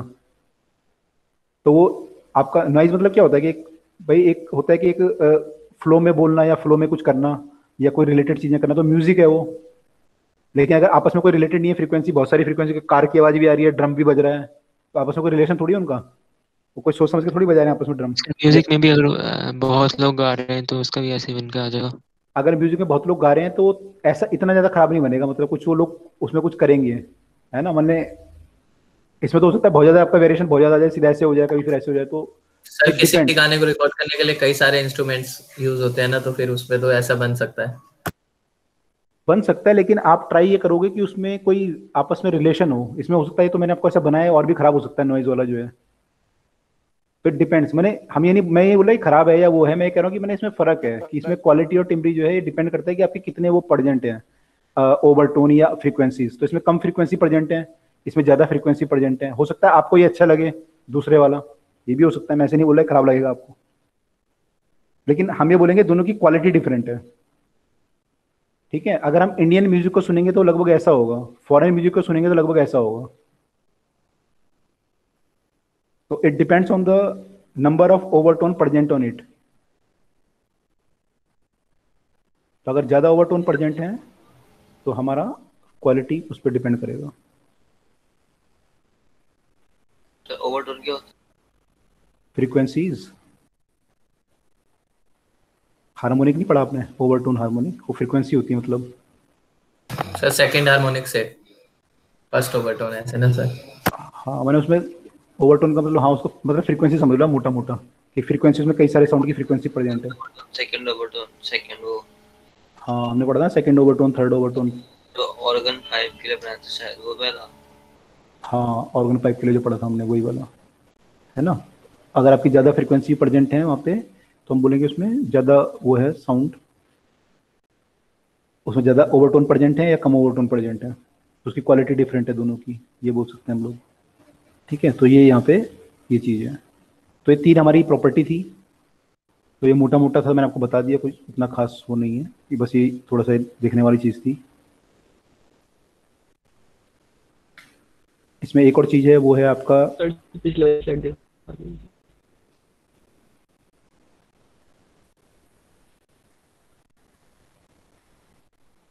ऐसा हो गया। ओके। इसमें जो एक और चीज़ है वो है रिवर्बरेशन। रिवर्बरेशन क्या होता है और रिवर्बरेशन टाइम क्या होता है? रिवर्बरेशन मतलब होता है कि जैसे मान लो कोई आप ऑडिटोरियम में गए होंगे, हॉल में गए होंगे, तो वहाँ पे किसी ने कुछ बोला तो आवाज़ काफ़ी टाइम तक गूंज सकती है ना, काफ़ी टाइम तक गूंज सकती है, या आपके कान को ऐसा लगता है कि आवाज़ काफ़ी समय तक आ रही है, तो हम बोलेंगे यहाँ पर रिवर्बरेशन हो, यानी मल्टीपल इकोज हो रही है वहाँ पे, एक तरह की इको है ये। मल्टीपल अगर इको हो रही है उसमें तो हम बोलेंगे यहाँ पर रिवर्बरेशन है। और वो साउंड अगर काफ़ी लंबे टाइम तक वहाँ पे रुका रहता है तो हम बोलेंगे उसका reverberation time is very high, reverberation time is high. और अगर मान लो साउंड आपने बोला और तुरंत वो खत्म हो गया तो हम क्या बोलेंगे, reverberation time is very less. ठीक है, तो अगर मान लो आपने देखा हो जो खाली कमरे होते हैं वहाँ पे आवाज़ गूंजती है, और जो भरे हुए कमरे होते हैं वहाँ पे आवाज़ डेड हो जाती है, जल्दी गूंजती नहीं है। तो वहाँ रिवर्बरेशन टाइम कम होता है भरे हुए कमरे में, और खाली कमरे में ज़्यादा होता है ना। आप लोग कभी पहाड़ों में गए होगे, बर्फ गिरी होगी, तो आपने कभी ऑब्जर्व किया है कि जब बर्फ गिरती है उस समय शोर कम सुनाई देता है? बिल्कुल यस सर। है ना, बिल्कुल आवाज़ नहीं आती गाड़ियों की कुछ भी। ऐसा क्यों होता है? दूर से कोई आवाज़ नहीं आती आपको, क्योंकि बर्फ़ आपकी जो होती है वो पोरस होती है, तो वो साउंड को एब्जॉर्व कर लेती है ना। तो इसलिए जब वहाँ पे जो आवाज़ होती है सारी वो एब्जॉर्व हो जाती है, तो आपको कोई आवाज़ आप तक पहुँच नहीं पाती। ऐसे आपके जो ट्री हैं, जो पेड़ वगैरह हैं, ये भी आवाज़ को एब्जॉर्व करते हैं, जैसे हम कहते हैं जंगल में शांति होती है, भाई जंगल में शांति क्यों होती है? क्योंकि पेड़ है यहाँ पे बहुत सारे, तो वहाँ पे पेड़ को एब्जॉर्व कर लेंगे वो। इनफैक्ट शहरों में भी पेड़ इसलिए लगाए जाते हैं कि वो आवाज़ को एब्जॉर्व कर लें। तो ये पेड़ जो होते हैं आवाज़ को एब्जॉर्व करते हैं। ऐसे आपके जो ऑडिटोरियम होता है उसमें कोई भी अगर पोरस चीज़ है तो आवाज़ को एब्जॉर्व करेगी। इट इंक्लूड बेसिकली जो है कर्टेन आपके जो होते हैं, कर्टेन आप लगाते हो, ये आपकी सीट जो है, जो वहाँ पे सीट होती है उनमें जो कवर लगा होता है वो भी एब्जॉर्व करता है। इनफैक्ट जो वहाँ पे ह्यूमन बींग होंगे वो भी कुछ ना कुछ एब्जॉर्व जरूर करेंगे। तो वहाँ पे कारपेट हैं वो एब्जॉर्व कर सकते हैं, है ना। तो इस पर डिपेंड करता है कि आपने यहाँ पे कितने कारपेट लगाए, कितने आपने कर्टेन लगाए। तो अगर आप ज़्यादा लगाओगे तो क्या होगा, साउंड एकदम से एब्जॉर्व हो जाएगा, खत्म हो जाएगा। कम लगाओगे तो गूंजता रहेगा। तो हम ट्राई ये करते हैं कि रिवोल्यूशन टाइम जो है इन बिटवीन कुछ रखें, ना तो बहुत ज़्यादा हो ना बहुत कम हो, क्योंकि बहुत ज़्यादा टाइम अगर होगा तो आवाज़ गूंजती रहेगी तो आपको प्रॉब्लम हो जाएगी। आवाज़ आपको स्पीकर बोलता जाएगा, आपको समझ में नहीं आएगा क्या बोल रहा है। और अगर रिवोल्यूशन टाइम बहुत कम होगा तो एकदम से डेड हो जाएगी आवाज़ बोलते ही, तब भी आपको समझ में नहीं आएगा। तो हम ट्राई करते हैं कि रिवोल्यूशन टाइम हमारा एप्रोप्रिएट हो। ठीक है, ये बात समझ में आई? सर कम करना तो बहुत मुश्किल है ना, वैसे भी ज्यादा कर सकते हैं। नहीं, ज्यादा नहीं, ज्यादा करना डिफिकल्ट है, कम करना आसान है। ज्यादा कैसे सर करोगे? खाली कर देंगे सर सीट कमरे को। सीट कर्टन हटा देंगे, कारपेट हटा देंगे। अच्छा, वो तो फिर डिपेंड करता है, तो रिलेटिव आप कंपेयर कर रहे हो कि जिस समय कर्टेन लगे हुए हैं और जिस समय आप हटा रहे हो। भाई स्पीकर ने जो बोला उसके बाद आपको उसकी वो कम टाइम एकदम आवाज को डेड करना है, तो डेड करना तो ईजी है, लेकिन उसको कंटिन्यू रखना डिफिकल्ट है। कंटिन्यू कैसे रखोगे आप आवाज को? अगर आपको मान लो उसको बढ़ाना है, कैसे बढ़ाओगे? कर्टेन हटाओगे, या तो आप मान लो सारे कर्टेन हटा दिए तब भी नहीं हो रही, तब क्या करोगे? सर जितना सामान है सब हटा देंगे। अच्छा, लोगों को बाहर कर दोगे हॉल से? Yes sir. और ज्यादा स्पीकर लगा देंगे। आपको उसको वो करना पड़ेगा ना, एम्पलीफाई करना पड़ेगा दोबारा। तो आवाज को पहले आपको कैप्चर करना पड़ेगा, फिर दोबारा उसे इलेक्ट्रॉनिक सिग्नल से एम्पलीफाई करना पड़ेगा और फिर आगे भेजना पड़ेगा दोबारा, है ना। तो थोड़ा डिफिकल्ट टास्क है, लेकिन अगर एब्जॉर्व करना है तो एब्जॉर्व करना इजी है। एब्जॉर्व करने के लिए आपको केवल जो है कर्टेन लगाने हैं। ये ज्यादा लगा दो कर्टेन, ज्यादा कारपेट बिछा दो, पोरस कारपेट बिछा दो ज्यादा।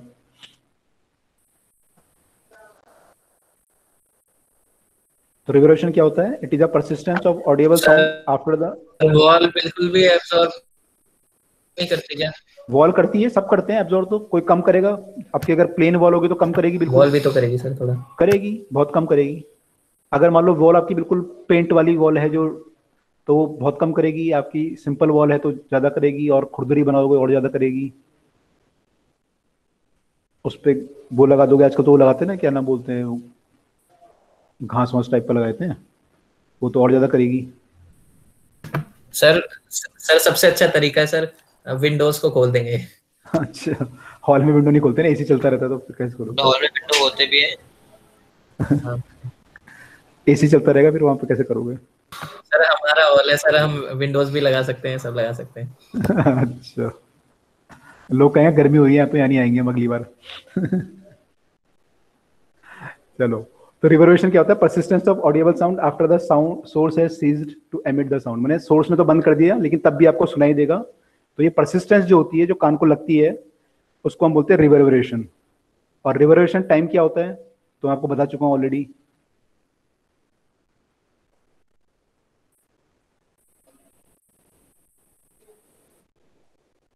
टाइम जो कि साउंड की इंटेंसिटी को जीरो तो नहीं बोलेंगे, लेकिन एक लेवल मान लेते हैं हम, 10⁻⁻⁶ लेवल मान लेते हैं, part of the original intensity.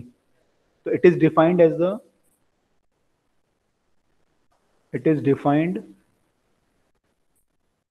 As the time which sound takes to fall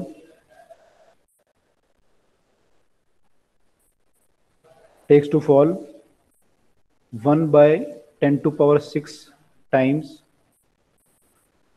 of its original intensity. जो उसकी ओरिजिनल इंटेंसिटी होगी उससे 1/10⁶ टाइम जब वो फॉल कर जाएगा जितने टाइम में, उसको हम बोलेंगे intensity after it was stop, जब उसने बोलना बंद कर दिया। उसके बाद जब ये 1/10 टू सर पावर ये 6 हो वन जाता बाय है, टेन की 1/10 की पावर 6 मान लिया कि इतना कम होगा मैंने साउंड आपका, भाई आप क्या मान सकते हो रिवोल्यूशन टाइम की, आप मानो साउंड आधा हो जाए या साउंड 1/4 हो जाए, कुछ आप डिसाइड करोगे ना कि आपको 1/100 चाहिए ओरिजिनल से, कि जीरो तो होने में इन्फाइनाइट टाइम लग जाएगा। तो आपने एक रेफरेंस मान यस लिया सर। कि जब इतना हो जाएगा तो मैं मान लूंगा कि मेरा साउंड खत्म हो गया लगभग, या मेरा साउंड अब डिस्टर्ब नहीं करेगा सर दूसरे ये साउंड को। हमारी मर्जी है मतलब। नहीं, ये साइंटिस्टों ने कुछ वो करे होंगे, मैंने कुछ कान का जो पावर है या बाकी सब चीजें ली होंगी तो कुछ उससे करा होगा। ये तो अलग फील्ड है, एकॉस्टिक जो एक ब्रांच होती है आपकी अलग से ही, उसमें सब एक्सपेरिमेंट होते हैं। सर ये रिवर्बरेशन अकाउस्टिक्स में आता है। हाँ, ये एकॉस्टिक का पार्टी तो है।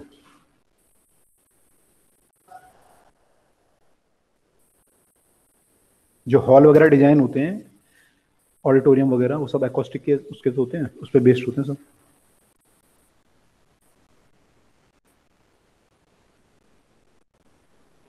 Okay sir.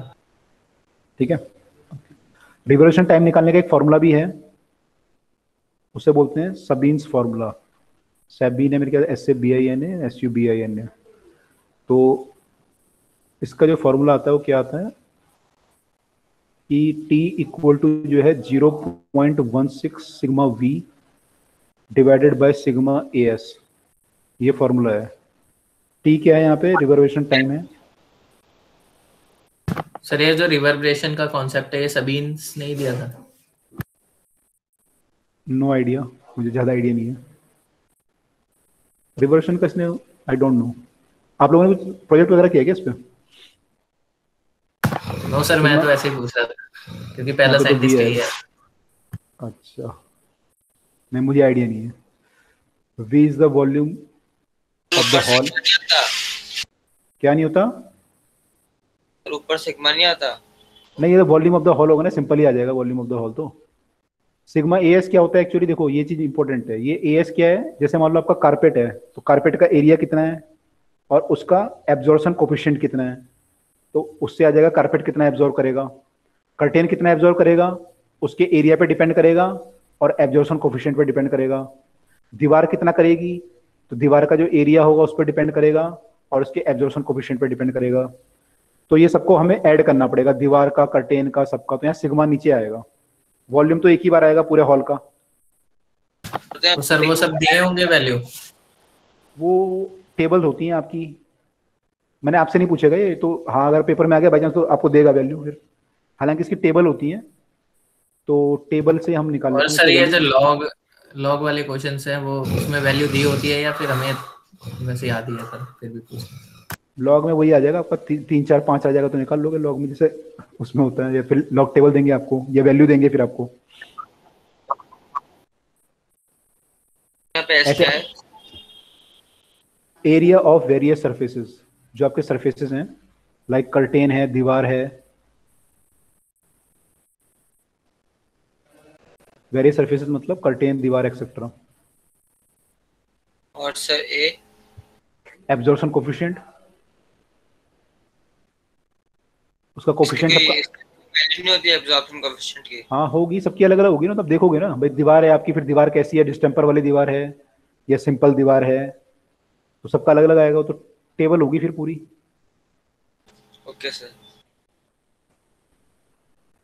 तो इसमें कोई ज्यादा डिटेल में नहीं है, ये आप मोटा मोटा दे रखा है। क्वेश्चन मैंने एक ही बार देखा कहीं आ रखा है एग्जाम में, नहीं तो नहीं आता आपके ये। वो भी शायद पता नहीं AIPMT में तो नहीं आया मेरे ख्याल से।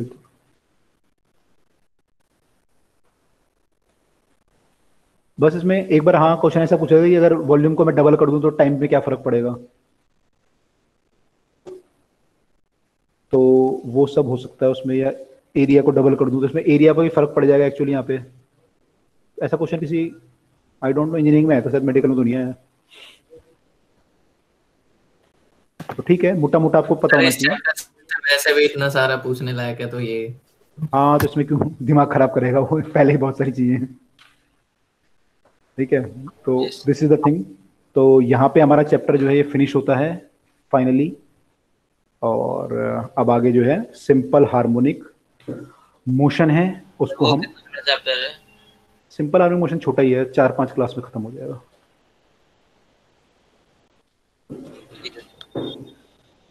है ना। सर ये फेब एंड तक खत्म हो जाएगा मतलब?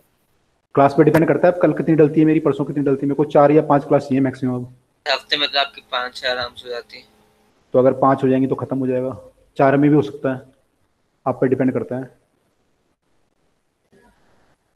4 पे भी कर सकते हो, सर हम 5 ही मान लेते हैं।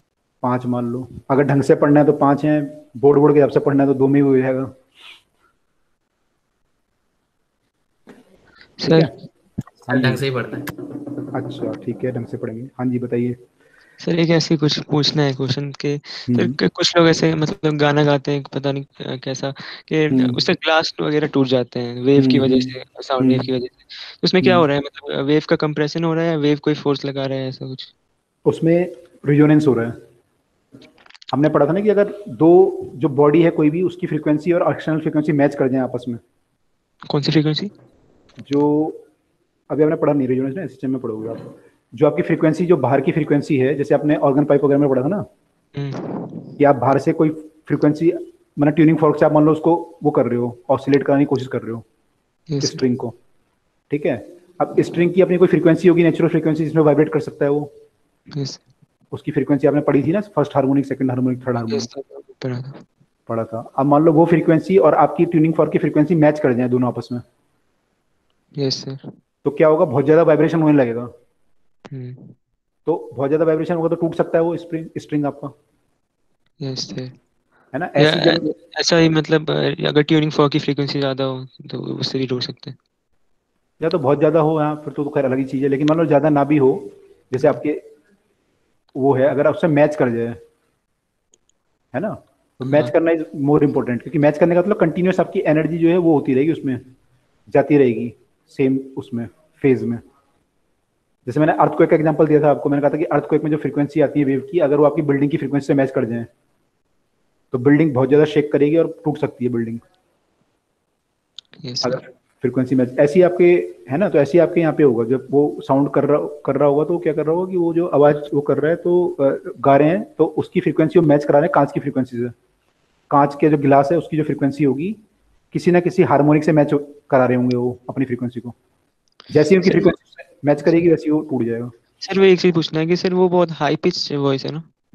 हाँ, हाई पिच यूज करते हैं वो लोग। सर ये हार्मोनिक का मतलब क्या होता है वैसे एक्चुअली में? हार्मोनिक का मतलब होता है कि फ्रीक्वेंसी का कोई मल्टीपल, जैसे हम सारे गामा पा बोलते हैं तो that is a multiple of some frequency. ऐसे हम हार्मोनिक बोलते हैं, first harmonic, second harmonic, third harmonic. तो आपकी एक फ्रीक्वेंसी ये है, सेकंड ये है, दूसरी ये है। Okay sir. सर एको रिवर्बरेशन में क्या डिफरेंस है? एको मतलब होता है एक बार टकरा के वापिस आना, और रिवर्बरेशन मतलब बार बार टकराना और आपको लगना कि आवाज अभी भी यहाँ पे आ रही है हॉल में, जबकि वो आवाज पहले ही खत्म हो चुकी है कुछ सेकंड पहले या कुछ माइक्रो सेकंड पहले। तो बार बार खत्म हो चुकी है तो भी क्यों लगता है फिर? मतलब खत्म मतलब स्पीकर ने बंद कर दिया अपना बोलना, जो उसने जो ओरिजिनल सोर्स था वो नहीं बोल रहा, अब ये टकरा के आ रही है आपने।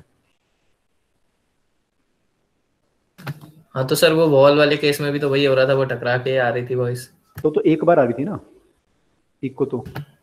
Yes sir. यहाँ पे तो कंटिन्यूस कई जगह से टकरा के आती है ना, एक जगह से नहीं आती, कई जगह से आती रहती है। आपको कुछ टाइम पे ऐसा लगता है कि आ रही है अभी भी। सर अगर ऑडिटोरियम का या किसी का सीलिंग जो है वो कर्व है तो एको ज्यादा होगा? कर्व में एको ज्यादा तो नहीं बोलते, कर्व तो कर्व पे डिपेंड ये करता है कि आप उसकी सीलिंग को या पीछे वाले को करते हैं ना हम लोग कर्व। उसका रीजन ये होता है कि आप ऐसे चाहते हो कि साउंड आपको यूनिफॉर्म सुनाई दे। जैसे ऑब्जर्वर है, सॉरी ये लिसनर, वो बोलने वाला स्पीकर है, तो ये साउंड जो बोलेगा वो क्या होगा, टकरा के ऐसे आएगा। तो ये ऑडियंस को जो है, जो ऑडियंस बैठी हुई है उसको लगभग यूनिफॉर्म सुनाई देगी आवाज। तो ये सीलिंग वगैरह को ऐसे करते हैं हम लोग, ये मैंने पीछे उसकी दीवार बनाई है, ये खड़ा है ऑब्जर्वर, उसके पीछे की जो दीवार है, ऐसे ही हम सीलिंग पे करते हैं। तो सीलिंग जब हम करते हैं तो उससे क्या होता है, uniform distribution of the sound होता है, तो उसलिए इसको कर्व किया जाता है सीलिंग वगैरह को। उसका रीजन ये है। उसका रीजन एब्जॉर्प्शन तो उस पर डिपेंड करेगा, कोफिशिएंट कितना है, कुछ हद तक डिपेंड कर सकता है सीलिंग पे, क्योंकि आप एरिया बढ़ा रहे हो तो, क्योंकि अगर फ्लैट सीलिंग होगी तो एरिया कम होगा, ऐसी सीलिंग होगी तो ये एरिया ज्यादा होगा, तो वो भी फर्क पड़ सकता है। तो दोनों रीजन है। तो सर ज्यादातर कर्व ही तो बनाते हैं ऑडिटोरियम में। बहुत सारे उसके रीजन है। हाँ, कार्डो का रीजन ये होता है कि यूनिफॉर्म डिस्ट्रीब्यूशन होता है और ज्यादा एब्जॉर्प्शन कर सकती है, वो भी है रीजन उसका। और भी रीजन होते हैं। ऑडिटोरियम में आप चाहते हो ये यार स्ट्रक्चर के क्वेश्चन है कि आप जो है चाहते हो वहाँ पे बीच में खंबा ना हो, जहाँ पे खंबा ना हो वहाँ पे आपको कुछ ऐसा सपोर्ट करने के लिए वो ये जो होता है ना, ये चीज गिरती नहीं है आराम से, डोम टाइप जो होते हैं ना ये, तो इनको बिना खंबे के सपोर्ट कर सकते हो आप। तो कई सारे रीजन है उसके, स्ट्रक्चरल रीजन, तो इतना डिटेल में आपसे नहीं जाएंगे वो। ठीक है, यस सर। चलिए तो क्लास को यहाँ पे स्टॉप कर रहे हैं, अगली क्लास में एसएचएम पढ़ते हैं। चलिए, okay, good night sir. Good night all. Good night sir. Very good night and best of luck for your exams also, जिनके एग्जाम चल रहे हैं। सर ये कल के परसों के टेस्ट में क्या आएगा? परसों का टेस्ट में क्या आएगा? परसों के टेस्ट में कुछ भी आ जाएगा, तो पढ़ चुके हो सब कुछ, पेपर की तैयारी कर ही रहे हो पूरी बुक में से? साउंड बेसिकली, जो साउंड हमने पढ़ा है सारा। यस सर, पहले इस चैप्टर का अच्छे से दे देते हैं। हाँ, तो वेव्स कर देंगे, बेसिकली वेव्स होगा, एक आधा क्वेश्चन कहीं और से आ गया तो आ गया, बाकी वेव्स में वही होगा। ठीक है, okay, good night sir. Okay, good night.